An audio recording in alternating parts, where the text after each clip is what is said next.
Hello. Hello. Sorry about that, everybody. Funny. Yeah. It's one of those nights. Okay.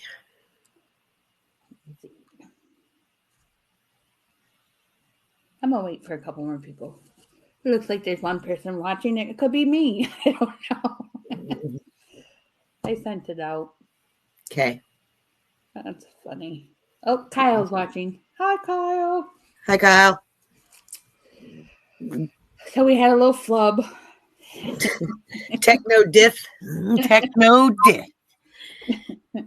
Had a little flub. All right, go back. Share now. I shared it. Anybody else watching? Hello, people. Say hi in the comments. So this will probably most likely be a shorter. I know. I see you, Kyle. I see you.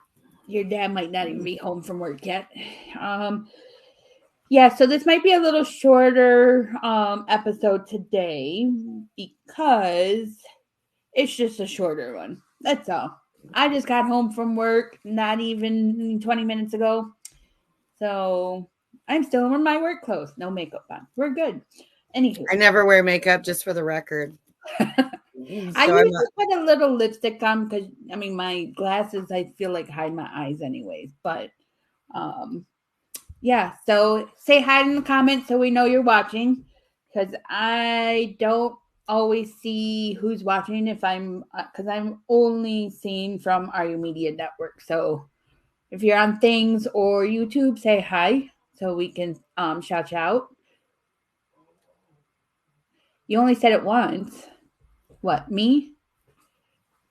But tonight we're talking about David Parker Ray. He's the toy box killer. He's crazy. Yeah. He's a little hi, Wild Bill. So we have he was born in November of 1939 and he died in 2002. So he's more in prison. 3, but he was an American kidnapper, torturer, serial rapist, and suspected serial killer. Hi, Darren. Hi, Darren. I'm so happy your first weekend went well at the jail. So that's cool. Greetings from Atlanta, Georgia. Cool. Nice. Cool. Is it warm there? I know, is it warm? Because it's cold up in here. It really is. It's kind of chilly. It's raining here, so it's cold and wet and raining. It's been raining for like 3 days. Yeah. I know somebody asked me today, they're like, do you like when it rains? I said, oh, depends on the day. Like today, no, it's cold outside. I don't like it. If it's thunderstorming, yes, I like thunderstorms. Used to not, but today's cold. I don't like cold and wet together. That's why I don't like winter. Although I need winter to kill all the bugs. So I like cold just because I get hot flashes. As you can see, I'm fanning myself. I get hot flashes, so cold is my friend. Yeah, I'm there, but not there yet. So I'm totally there. But anyway, so yes. David Parker Ray, he talked about killing these women, but no bodies were actually found. So that's why they say he's like a suspected serial killer. He stays inside. I don't blame you at all. 75 is good weather, though. As long as there's sun in 75, we're good. Anyways, he's from New Mexico, so he's suspected of killing around 60 people from Arizona, New Mexico, and he's from Elephant Butte or Butte, however you say it. I mean, there's an E at the end of it. There is Butte, so I'm going to say Butte. Okay. An elephant butt sounds funny. We'll just call it elephant butt. He was living in an elephant butt. Hi, Eddie Pence. Hi, Eddie. I mean, what would you? I mean, I'm just saying. It says elephant butt. I hear you. Yes, Taryn. Elephant butt. Exactly. That's what I'm It says saying. elephant butte. I'm gonna say it's butt. Boutte. It's boutte. Booty. Maybe it's French. Hey, it's our show. We'll call it what we want. Yeah, right. So when he was 7 miles from Truth or Consequence. Clearwater, Florida. Oh my gosh. I've heard that is so beautiful. In New Mexico, there's Elephant Butte and Truth and Consequences. Those are the cities. Can't make this up, folks. Can't make this up, folks. So he was convicted of kidnapping and torture. They really couldn't, prove that he was a serial killer, even though he talked about it. They just never found it. So let's talk about how he actually got started doing this. As a young man, he lived with his grandparents because of the financial situation and hardship. Him and his younger sister, and her name was what was her name? Peggy Pearl Ray. So we have David Parker and Peggy Pearl. And so they lived with their very disciplinarian. I can't say that real fast. Disciplinarian. Thank you. Grandparents. Russell and Dolly. And his father was an alcoholic. So again, alcohol is involved in his childhood. And his father was really a sick man as well. He basically, at a very young age, would show his son magazines depicting of sadomasochistic pornography. Nice. I can't say these big words today. It was a crazy day at work, and I am not about to sit here. Her vocabulary is limited today, folks. I'm hungry. I'm tired. Yeah. So basically, at a very young age, his dad was showing him porno, very like BDSM type crap, and so. Which I think being shown that at a young age and seeing those images, it made him into a very shy person around females. Like he didn't know, and he would get bullied for it. So being shy around females, he would get bullied at school, which led him to drinking and doing drugs. So at a young age, he started drinking, started doing drugs. And by the time he was 14, is when he started having fantasies about raping girls, torturing, and even murdering them. So, and his younger sister Peggy, actually found some of drawings that he did, and he did what he saw in these magazines. He drew what he saw in these magazines, what his fantasies were. He drew them out.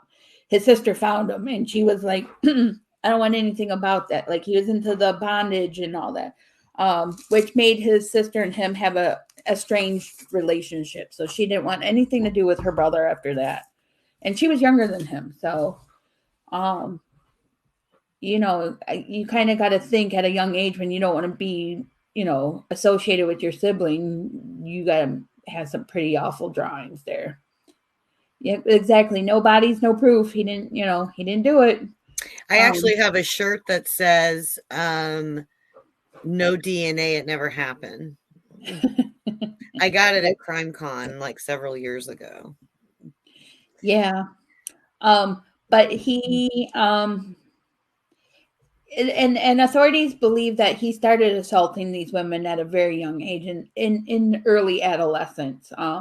He actually, one of the messages that he recorded around July 23rd of 1993, he proclaimed that he had been raping bitches ever since he was old enough to jerk off and tie little girls' hands behind their backs. So nice guy. Yeah. Not cool. Pretty much is probably what he was saying to these people. Who knows? And he even alleged to his first wife that he committed his first homicide somewhere around 1957. So he was early 20s. And he kidnapped a woman, tied her to a tree, tortured, and murdered her. However, authorities didn't find any evidence of that account. Obviously, if he murdered her on the tree, he either did a pretty good job of hiding her body or it didn't happen. And I don't know what I can't say what true crime stuff was like back in the 90s because I myself was a teenager then. But I know nowadays they have certain machines that can almost do like x-rays through the ground and I forget what the technology is called. But well, you have to remember that the 90s was the evolvement of DNA.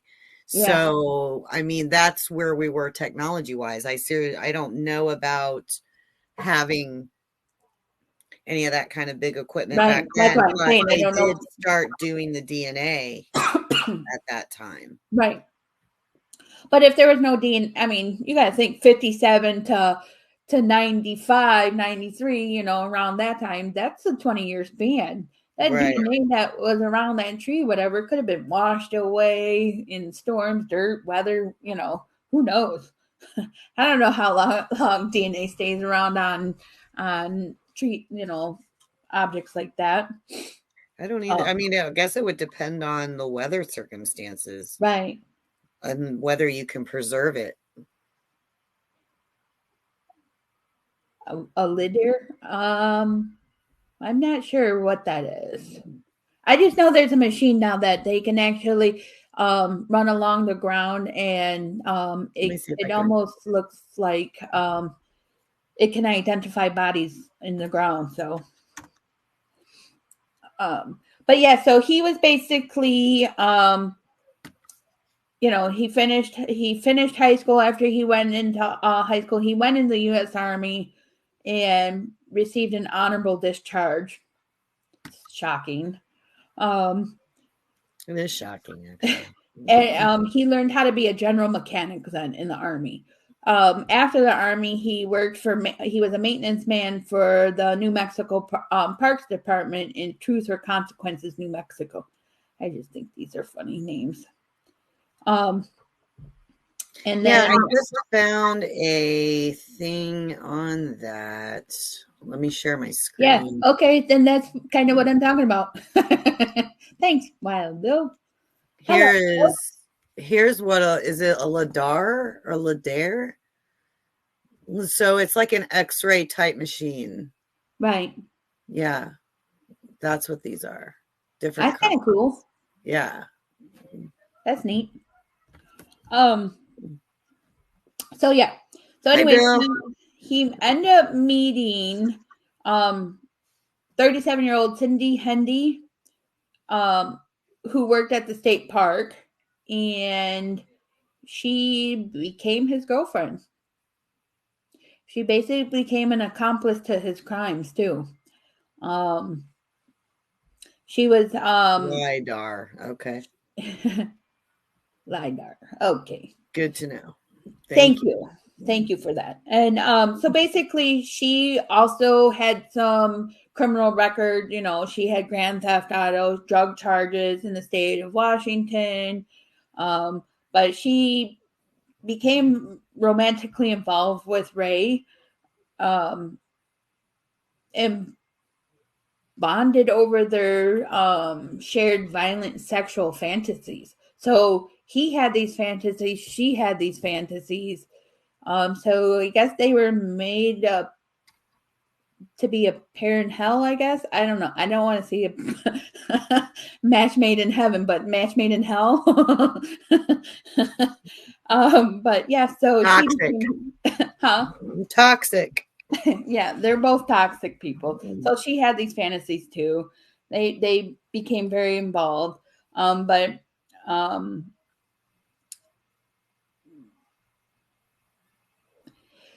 So basically, when he did have his victims in his toy box, and I will talk about his toy box in a minute, he basically would tell his victims that they would have to sexually service her as well. So not only were they doing things to him, but they were doing things to her as well. He did have a daughter that was helping as well. It didn't say anything about her being involved sexually, but she would bring him the girls. So she was like, She was actually charged with sexual penetration. oh, okay. So she was involved. So that's she was getting the girls for him, and she was in the room while it was happening. When he would kidnap these girls, he would actually play a recording, and the recording was quite long, but I do have a snippet of it that I found here. I'm sure that it goes without saying. Does it? You will not be given any opportunity to escape. You can, yeah, there you go. It's going to be kept locked around your neck all the time that you're here. Even if you did manage to get your hands and feet loose, there's no way in hell you'd get a chain over your head. Chained. Isn't that crazy? That's just part of what he would play. But he would tell them that they are there to service him. They're his sex slaves now.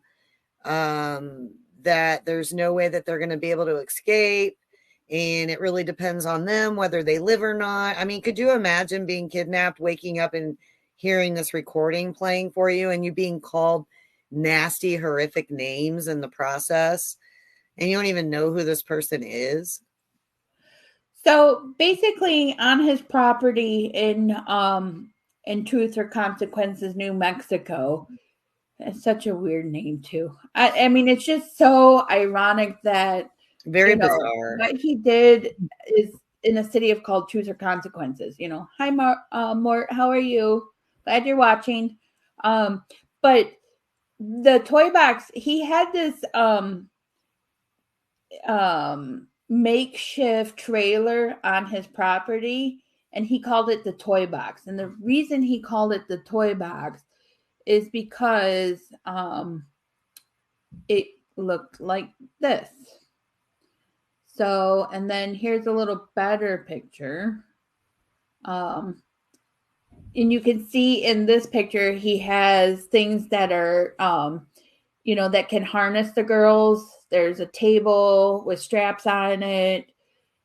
So there's a lot of bondage, so he would tie them up and strap them and just assault them and abuse them for days. All while they were drugged too. So, and while he recorded the whole thing, he would video record the entire thing, and he had tapes and tapes of these recordings. And right, him and his wife or girlfriend and daughter would go to bars, and he was even having his daughter bring him some of her friends. Yeah. Things like that to get these women, and then he would just drug them, play them this tape. So a lot of them didn't even know what had happened. When they were done, some of them he released and he let go out in, the one girl, like 3 to 4 months at a time. Yeah. And the one girl that he let go, he let her out in the park, and he was working the park at that time. And he actually found her, asked her if she was okay, and got her help when it was all him to begin with. Right. Yeah. That's crazy. Yeah. So some of the torture devices that he used were like whips, chains, pulleys, straps, clamps, leg spreader bars, surgical blades, electrical shock machines, and saws. What do you? I don't even want to know. Yeah. I want to know. I don't want to know. I don't even want to ask that question because I don't want to know. No. So he would like I said, like we said, he would terrorize these women, and he would do it all in his toy box. He would have sex toys, syringes, all that stuff to get them. He was believed to spend over $1,000 on a trailer fitting it with sex toys and torture devices. So, where did he get that money from? Well, I yeah, don't know if you yeah. make that kind of money on working as a maintenance man. For the parks? Oh, yeah. That's a good, yeah. I mean, I don't know 100%, but I know that working for parks and recreations and stuff, they make good money doing that. Yeah, we're not going down that rabbit hole for a while. No, we aren't. We're going to just leave it. Yeah, we're going to leave that because I don't even want to know. We don't want to know. We don't. So again, yeah, he had, they had videotapes because he would tape them. So turn my page. Oh, you're still driving home? Well, be careful. I need you this weekend. Yeah, good to know, Bill. Wild Bill. Good to know. I know. I don't want to ask, though. I'm good. No asking. No, I'm good. So yeah, so he would actually drug them with again hypnotic drugs to keep them like loopy, feeling loopy and not sure where they're at. So again, they're not sure of how many victims he actually had. They just know the ones that he had on video. And they actually, how they found out about him was the very last victim that he had. She was chained up. He had left to go to work, and Cindy Hendy, she left the keys to the handcuffs close to a table, and she was able to get to the keys. She started to try to get loose when she ended up fighting with Hendy, and Hendy hit her over the head with a bottle. But she still fought through. She got loose, and she actually stabbed Hendy in the neck with a ice pick, and then she was able to run. Basically, she had nothing but the neck chains on. So they were iron chains that she ran outside, ran down a street. She was naked too, wasn't she? Yeah, she had nothing but the chains on. So she was butt naked. And she was a neighbor heard her cries for help, got her into the house, comforted her, and then called the police. When they got to his trailer, his home and trailer, is when they saw everything, found the videotapes, and then they were looking actually for the girls that were on the videotapes, because that's the only evidence they had of the other victims. Because like they said he killed all these women, but there were no bodies found. There was no DNA.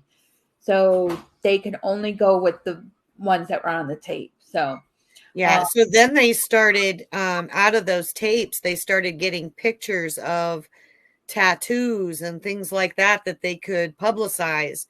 And so women could be found and come forward. And that's how some of the women came forward to say that was them. They had no idea that they had even gone through it, been recorded, any of that. Right.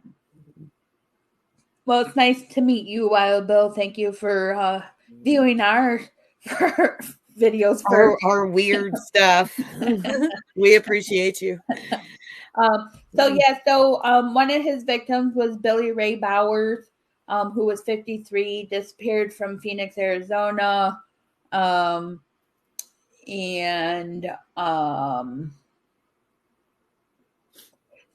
was one of his, and it says, while incarcerated, Hendy stated that Ray told her he had killed Bowers and dumped his body in Elephant Butt River. So interesting. But of course, they didn't find anybody in the river. Then there was 22-year-old Jill Suzanne Troya was last seen in Frontier Restaurant, which is in Albuquerque, during 1995. She had gone to bars with her friends, then went with her girlfriend Glenda Jean Jesse, which is his daughter, and she disappeared. So basically his daughter took her to his home, his toy box, and made her a victim. And apparently he did write about his victims. He detailed the counts out.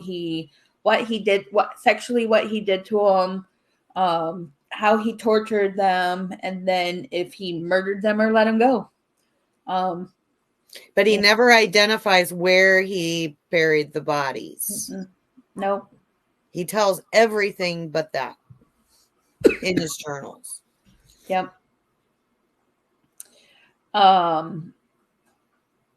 So there was Sylvia Marie Parker, who was a 22-year-old homeless girl living on the shores of Elephant Butt Lake. I'm sorry, but these names are going to kill me. That's right. No bodies, no proof. So unless again, you record it. So again, it was acquaintance of the daughter who supplied the methamphetamine and cocaine. So again, more drugs. And took her to her dad's, tortured that one. And he had some playmates too, I guess, is what he would call them. Parker's boyfriend. So I guess his daughter had a boyfriend and he joined in here and there. So he was called a playmate. Someone for the girls to play with here and there. It was gross. Several gross. And it says that for a few days he was tortured. Yancey was tortured, strangled to death under the orders by Ray, and they disposed her body. But when the police went to go find the body, it had been moved, I guess. So again, no body, no evidence. But yeah, so those are some of his victims. I guess there was more apparently that he wrote about, but never really found other than those few that were on the videotapes. So the FBI believes that he's involved in about 60 murders. 60 rapes, tortures, murders. So it may not all be murders, but his criminal activity goes pretty far. Yep. So Cynthia Vigil was the last one, the one that got away. So that was her name. The one that got him, caught by the police, and all that stuff. So here's the kicker. So because there was no bodies found, he couldn't be charged with murder at all. So he was charged to 244 years in prison. And he was sentenced in 2001. So not long ago. Okay, 20 some years ago, but that's still not long ago. Not in my eyes. 20 years Just ago. around the corner. To me, 20 years ago was still 1980. Right. Because I don't feel my age most of the time. My mind says I'm 21 still. But anyways, he was sentenced to 224 years, and he actually accepted a plea deal because he didn't want his daughter to go to jail for her crimes, her portion or her partake in all of this. So he basically, he wanted a leniency for his daughter. So he confessed. And so he got 224 years. His daughter, Jessie Ray, she got sentenced to receive 30-month sentence with additional 5 years to be served on probation.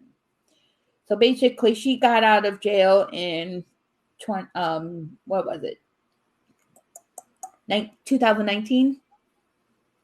So just a couple years ago. Yep. But funny story with him, chicken. He got a cop out. He died of a heart attack. After before he was convicted. So actually, before he could serve his time, he died of a heart attack. Isn't that terrible? Isn't that how it goes? That's terrible. What a cop out. I'm sorry. I'm sorry. It was. Yeah, the things that he did to these women was just unbelievably unreal. And he continued. He was able to do it for years and years and years and years. Yeah, crazy. Probably karma. Definitely karma, but I don't know. Sometimes you just want these people to go to jail and suffer just as much as their victims did. You know? Truth. That's true. Do. Like Nassar, we should probably do that guy. Even though he's not a serial killer, that guy is crazy. And consent. You know who I'm talking about, right? What? You know who Nassar is? So he was a doctor for like the world of gymnastics. Oh, yeah. Yeah, that's a messed up one. That's a very messed up one. Actually, nobody even died in that one, and it's super messed up. I know. Yeah, we actually know some of the victims, so that's kind of Yeah. I mean, there was no consent whatsoever. But he just, it kind of sucks that he, died of a heart attack before he could even, serve any time. But his other, Henny did serve, his daughter did serve.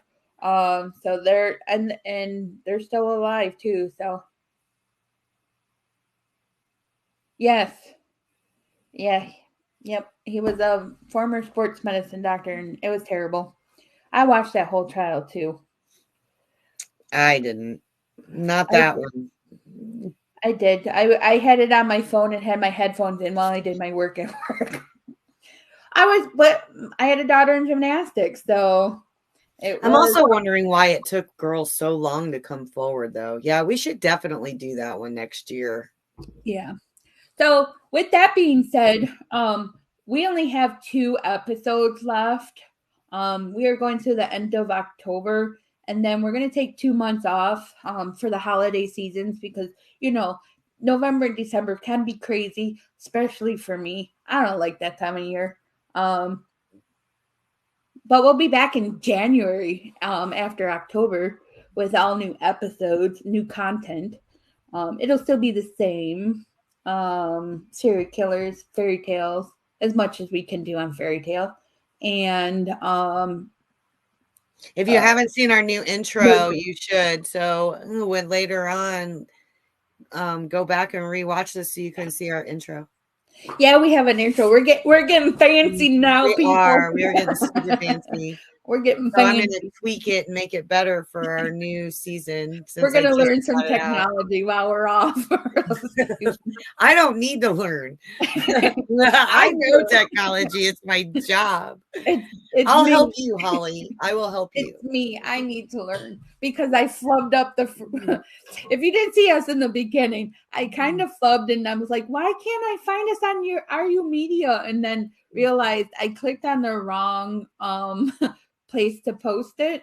So we had to end that stream after 2 minutes and then start all over. So haha. So yeah, we it'll be better. We're gonna learn some stuff, have more time to learn some new serial killers because there's a ton of them. There's lot. Too many, unfortunately. Too many. And it's just going to get worse and worse and worse, And if you have any ideas out there of things that you would like to see, you can message us and let us know so we can research it and make a show out of it because we want to do stuff that make you interested in coming back. So. Absolutely. So we're going to end this show. We did say we're probably going to end it a little early. So we're gonna end it right now. We've been almost 45 minutes, so hey, longer than I thought. Thanks, Wild Bill, for Thanks, joining Wild us. Bill. We appreciate all Hope to your see you next commentary. And that's what we like. We like people to join in the chats as well. So always ask questions. Share some of your details, because we know you guys like this stuff too. So we wouldn't be doing it if there wasn't an audience for it. So we love when people interact with us too. So but we will see you in 2 weeks, which the date will be October 12th, same time, 7 p.m. Eastern Standard Time. And we'll let you know then who we're going to talk about a couple days. Just keep watching for it, because we didn't figure it out yet. Literally, I got home and people like a surprise. We didn't really get to talk before the show and go, who are we going to do next? Like, it was really like last minute for me today, because I had to be a mom today after work. So, but you guys have a great night. We'll see you in 2 weeks, same time, same channels. And you all have a great weekend and have a great night. Talk to you later. Bye. Peace. Oh, well, John, you're late. We're leaving. But it was nice that you could pop in at the very last second. You have to go back and watch it. But I have your books on display. I have all your books. I know. But hey, John, wait, before we leave real quick, are you going to be at MadCon? Please tell me you are, because I'll bring my books so you can sign them. I still have to order the third one, though. I just want to know. I'll let you borrow mine if you want to get Yes, he's going to be there. I got to make sure I take my books so he can sign them. All right, I'll have to give you mine. We will see you at MadCon, John. And we'll see anybody that's going to be there. We'll see you there on Saturday. You guys have a great night. Bye. Peace.